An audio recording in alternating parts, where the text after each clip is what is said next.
Imagine, you had a rough night. Your parents yelled and argued while you sat in your room waiting for it to stop. The yelling continues until 3 a.m. in the morning. Good sleep is a rare occurrence for you. Your friend, however, just got done with a big dinner and a big night of sleep. Both of y'all have the same test the next morning. Who is more prepared? Standardized testing is a plague that has haunted the American school system for decades. For as long as I can remember, I've been a top 10% student in my class, and I cannot remember one time I benefited, enjoyed, or looked forward to a standardized test.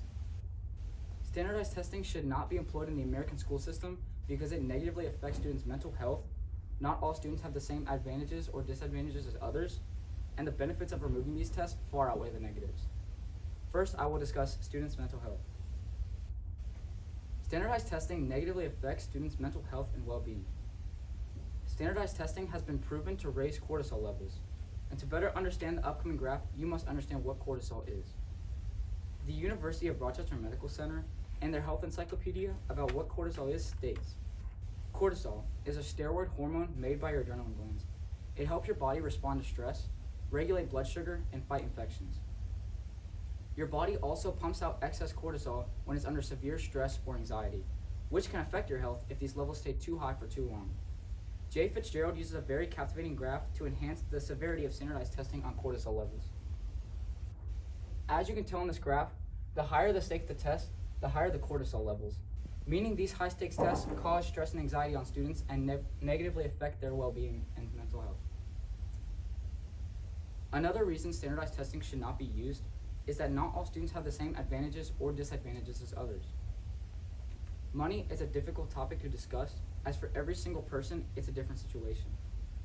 Money and standardized testing are directly correlated to one another. The SAT is widely known as one of the most prestigious standardized tests today. The SAT is also regarded by colleges as one of the key driving factors in accepting students into colleges today. Zachary A. Goldfarb, business editor for the Washington Post, in his piece on how different things affect the ACT score, uses this graph to enhance how the SAT score and family income are directly correlated to one another. As you can see, the higher the family income, the higher the SAT score. This directly means that some students are at a clear disadvantage to others.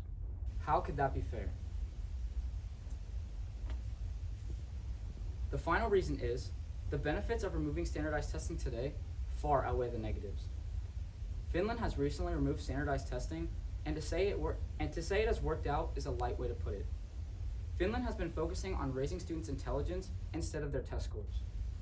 Lionel Hancock informs us about the impact of removing standardized testing in Finland today. She states, Finland has vastly improved in reading, math, and science literacy over the past decade. It has been a large part, and teachers are trusted to do in whatever it takes to turn these young lives around.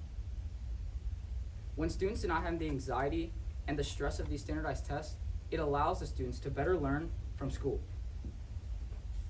Along with that, another benefit would be a more specialized way of teaching towards students.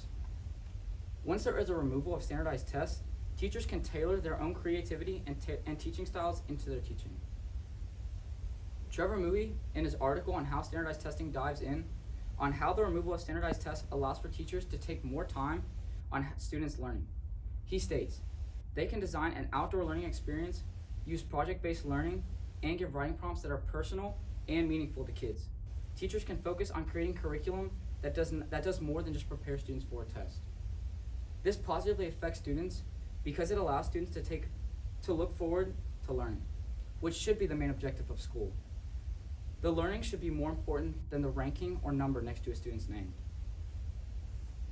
All in all, standardized testing, with everything I've mentioned today, is just the tip of the iceberg on fixing the American school system.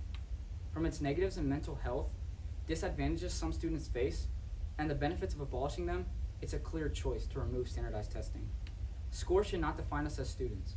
And as Michelle Obama once said, if my future were determined just by my performance on a standardized test, I would not be here. I guarantee you that.